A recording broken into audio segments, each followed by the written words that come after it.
Well, welcome everybody to another segment of Lewis at Large. Yours truly, Warner Lewis from the Flight Deck, and of course that means some smart talk radios in your future. And very excited to have this guy back. We talk to this organization about once a year about this time as the weather starts to warm up. We're going to be talking to Eric Mittenthal. Who's Eric Mittenthal? He is the Vice President of Public Affairs for an extraordinary organization. You know them as the National Hot Dog and Sausage Council. They're out of Chicago, and well, wait a minute, out of D.C. rather. And we're going to be talking all things good and tasty for sure, heading into the spring and into the summer. Eric, how are you, my friend? I'm very good. Thanks for having me. You know, as the Vice President of Public Affairs for the National Hot Dog and Sausage Council, does that involve a lot of tasting, or tell us a little bit about what your job title and what your job description really is? Yeah, you know, we do quite a bit of tasting, more on the recipe side. We have a lot of different recipes on our website, and of course, in order to okay a recipe, we've got to taste it. So we definitely taste a lot of hot dog and sausage recipes throughout the year to make sure they're website worthy. And of course, wherever we go, we're eating hot dogs and sausages. So it's definitely an exciting part of the job. You know, one of the stats that I was reading earlier that just at Dodger Stadium alone, you're expecting fans to consume over 3 million hot dogs. What is it about the hot dog that we love so much? Well, you know, it's just kind of the classic ballpark food. I mean, you know, you've seen all of these other different concession items come onto the scene in recent years, but really the hot dog still maintains its spot as the top dog at ballparks. And so it gets people coming back to the games, and it's easy to eat. You sit in your seat and enjoy the game with a dog and a beer in your hand, and life is great. What, and again, we don't want to forget the cousin, the sausage, of which there are numerous varieties, but as I'm curious as to just sort of worldwide or just nationwide, is the hot dog up and away the biggest seller, or is the sausage category actually larger? Overall, the hot dog category is larger. I think people eat around 1 billion around the nation every year. But sausages have been growing in popularity quite a bit. We've seen a significant uptick in sausage sales recently. And, when I go to the grocery store, I definitely notice more sausages on display, a lot of new varieties, different combinations available. And so I think people have noticed that and have been purchasing a lot more sausages at grocery stores recently. But overall, hot dogs are the most popular. You finding that consumption of these products are necessarily, and let's just look at genders, do guys eat more than the women do, or are they all kind of 50-50? Yeah, I don't have a good breakdown on that, but it is the all-American food. So I think across the board around the country, I would guess it's pretty even. I mean, all Americans love hot dogs. So man, woman, child, whatever, it's popular. Well, let's talk, Eric, here a little bit more about some of the work that's done by the NHDSC and kind of what you guys do sort of day in, day out, and how we benefit from that. Yeah, absolutely. You know, we are the nation's #1 ambassador of hot dogs and sausages, and so a big part of our job is just helping to communicate, to answer simple questions like how hot dogs are made, and help people understand, all about hot dogs. We do a lot of fun things on our website and on our Facebook page. We have brochures, fun facts, recipes, and then we do this annual baseball survey every year asking baseball fans how many hot dogs and sausages they're going to eat during the season. We also have on our Facebook page right now a fun little contest going called Condiment Madness, as a tie-in to March Madness, and so we created a bracket of 16 different wet and dry condiments, and so we're asking people to vote on their favorites in different matchups, and so eventually we will have a winner within the next week or so.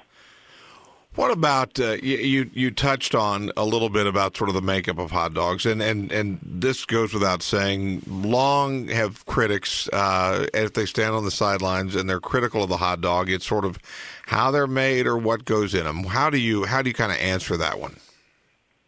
Well, Well, there's the common saying, there's two things you don't want to be seeing made, laws and sausages. And as someone who lives and works in Washington, D.C., and knows about hot dogs and sausages, I can tell you that laws are far worse than anything you'll experience in a hot dog or sausage.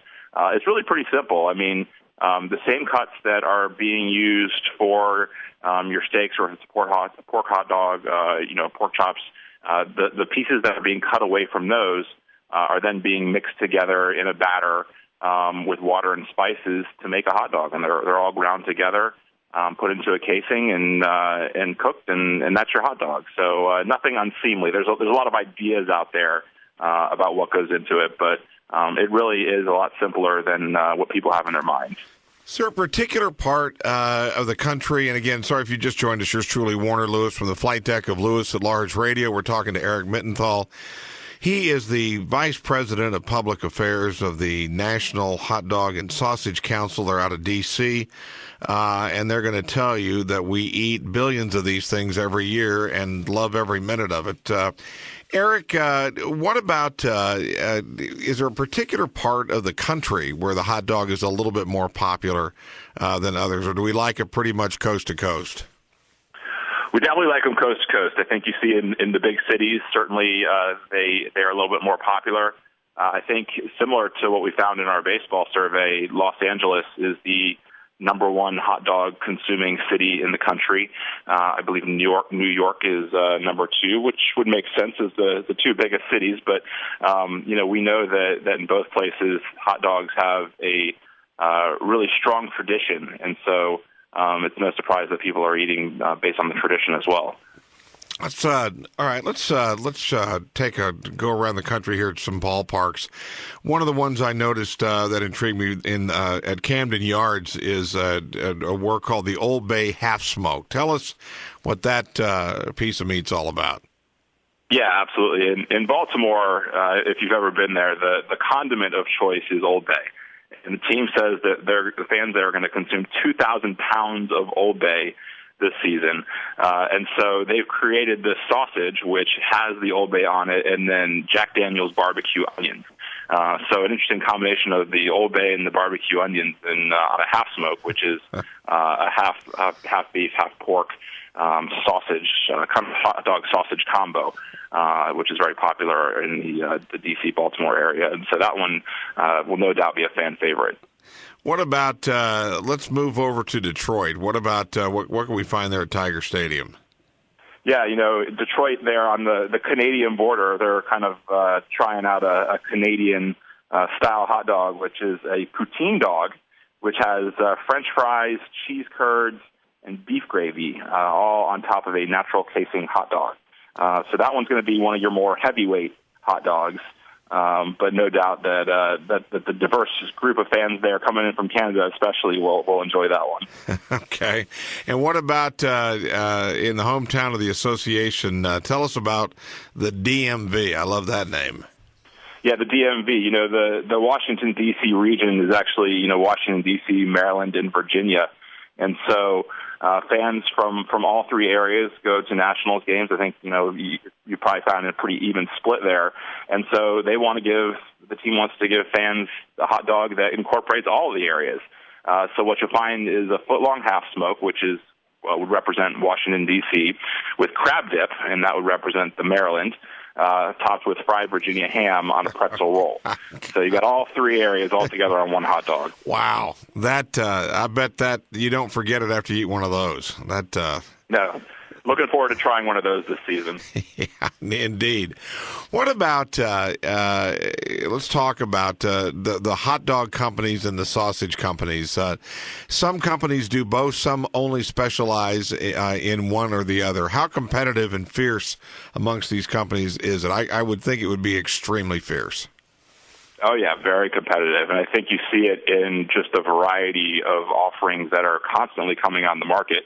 Companies can't rest on their laurels knowing that they have just one hot dog or one sausage that is their prime seller. They're consistently reevaluating their products and trying to innovate new products to continue to feed consumer demand for hot dogs and sausages because the demand is high, and people are always looking for unique options, and so companies are always trying to keep up with those. You finding, and again with a return across the country, and our sort of new affection, not newly found, but growing affection for all things natural as far as foods go. What about the idea of as many natural ingredients, so to speak, within a hot dog or a sausage as possible? What do you think about that?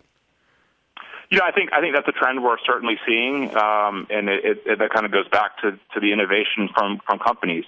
They're offering several different varieties of a hot dog, and so if you want the classic hot dog and you want one, or you want one with fewer ingredients, I think you can find what you're looking for. These days, you see a lot more of a lower sodium. People are concerned about their sodium levels, so you might see a lower sodium hot dog on the market. And so, there's just a wide variety out there to kind of fit exactly what a person's looking for in the grocery store. Well, you know what? As the weather begins to get warmer and the baseball season opens up, my gosh, what goes hand in hand more than a hot dog and watching some baseball? Eric, any particular special recipes or grilling tips you've got for us before we wind down here? Well, we have a whole list of recipes on our website, www.hot-dog.org. I think probably over 100 recipes at this point, so can't call one out specifically, but we have a lot there that I would encourage folks to check out. And then we also have a guide for those who are looking for hot dog and sausage cooking tips. And it's called the Hot Dog Facts, Figures, and Folklore. And so it has a lot of fun information, but then it also has some cooking tips for hot dogs and sausages as well. All right. The man, the myth, Eric Mittenthal. He's the Vice President of Public Affairs for the National Hot Dog and Sausage Council out of D.C. Eric, have a good spring and summer. Have a good hot dog season, and we'll talk to you again next year. All right. Thanks so much. You bet. We will be back with more right after this on Lewis at Large.